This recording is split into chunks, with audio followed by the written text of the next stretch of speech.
Good day, ladies and gentlemen. Today is March 5th, 2022, and my name is Leon Weinstein, talking to you from Los Angeles, California. For the 10th day, there is a war looming at the center of Europe. At this point, it is clear that Russia has much more far-reaching plans than just helping the Russian-speaking population living on the territory of the sovereign Ukraine. On the land of Ukraine, actions are committed that, from the point of view of international laws, are illegal, that is criminal. Russian troops are bombarding residential areas, schools, kindergartens, hospitals, and in addition, they're also bombing nuclear reactors located on the territory of Ukraine. Chernobyl nuclear reactor captured. The Kremlin has already announced several times that in the event of long Ukrainian resistance to the Russian invaders, they plan to blow up the dome over the reactor and release radiation into the atmosphere.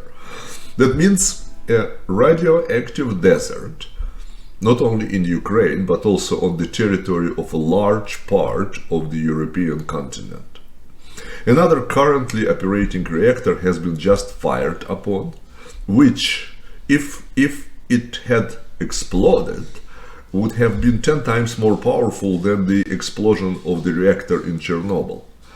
There are persistent rumors that Putin is planning to use tactical nuclear weapons against Ukrainian population. Today, US strategic bombers capable of carrying nuclear missiles are in the air.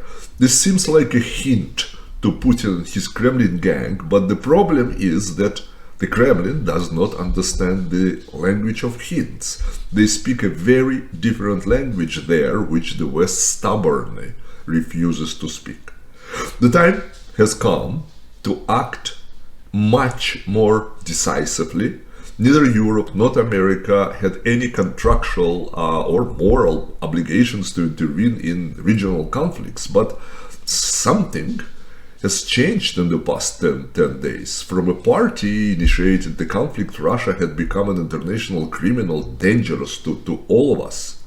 The bombing of residential areas, the killing of civilians, burned streets, hospitals, stores, kindergartens, turning this so-called conflict and as Russia called it, special operation, into a genocide against the Ukrainian population.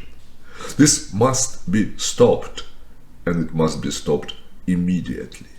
We're no longer talking about borders in Europe, about zones of influence, or about who is right or wrong in territorial claims. We're talking about massacres with the threat of using nuclear weapons. We're talking about a terrible threat to the population of the entire globe from a maniac who is hiding in a bunker and contemplating pushing the red button, and not the one Hillary Clinton presented him with, the other one. In connection with the foregoing, we demand from the leadership of the United States, the European Union, Britain, Canada, Australia, and all other NATO members to immediately announce to the Russian government that the war criminal Vladimir Putin must be brought to the Hague International Court for trial within the 48 hours. All hostilities at this point must be suspended, and Russian troops must immediately withdraw from the entire territory of the sovereign Ukraine, including Donbass and Crimea, as well as from the occupied regions in Georgia, Kazakhstan, Moldova, Belarus, and all other territories forcibly held by Russia.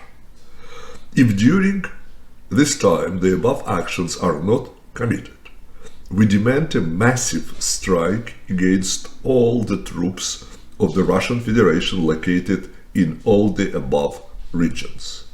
We demand a blockade of the airspace over all of the territories and the complete destruction of Russian military equipment that is located outside of the borders of the Russian Federation.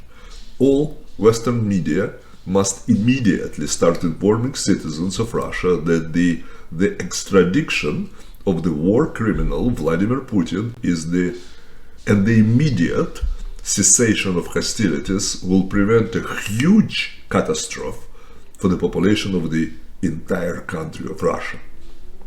Russia must understand that this is a condition for the survival of every Russian, and that the West will no longer make any negotiations or concessions. Dear gentlemen, ladies, neighbors, friends, spread this appeal. Also, please sign the petition to recognize Putin as a war criminal. The petition is published on the Kamerton.global portal. A link to the petition will be posted under this video. Glory to Ukraine and Ukrainians. We are proud of your resistance to invaders, proud of your will to stay free and choose your own path. May you win, and win soon.